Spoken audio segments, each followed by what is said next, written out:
اقول لكم على سر، مناخ الارض بيتغير بشكل طبيعي جدا من ساعه ما الارض اتخلقت، ونحط تحت كلمه طبيعي دي خط لان اي مشكله هنتكلم عليها لاخر الفيديو هي غير طبيعيه بالمره. تغير المناخ حسب تعريف منظمه الامم المتحده هو التغيرات طويله المدى في درجات الحراره وانماط الطقس. طب وفين المشكله في ده؟ المشكله ان مع بدايه الثوره الصناعيه في 1750 نشاطات الانسان زادت جدا على كوكب الارض، وبدا يستخدم الوقود الاحفوري او الفوسل فيولز زي البترول والغاز الطبيعي والفحم. فاصبح تغير المناخ بيحصل بمعدل غير طبيعي وسريع جدا مقارنه ب10,000 سنين اللي فاتوا. طب وهم عرفوا منين بقى ان معدل تغير المناخ اتغير ان شاء الله؟ عن طريق تجميع البيانات وقياسها ببعض، زي معدل ذوبان الجليد، درجات الحراره، وعمر الاشجار، وكتير من البيانات اللي بيتم قياسها في البيئه. طب هو ليه في قلق الفتره اللي فاتت على موضوع تغير المناخ؟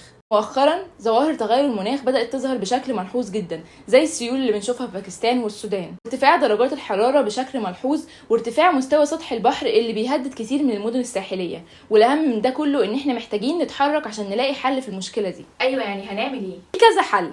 اولا، ولا استني، هقولك الحلقه الجايه. يا رب تكونوا استفدتوا. لو عجبكم الفيديو ده اعملوا لايك، وما تنسوش تعملوا سبسكرايب على الشانل بتاعتي. ولو عايزين تعرفوا معلومات اكتر عن تغير المناخ اكتبوا لي اي سؤال عندكم في الكومنتس، ولو عايزين تبصوا على المصادر هتلاقوها في ديسكريبشن الفيديو ده. باي.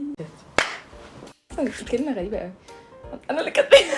عن طريق يعني هنعمل ايه؟ انت ما دخلتيش.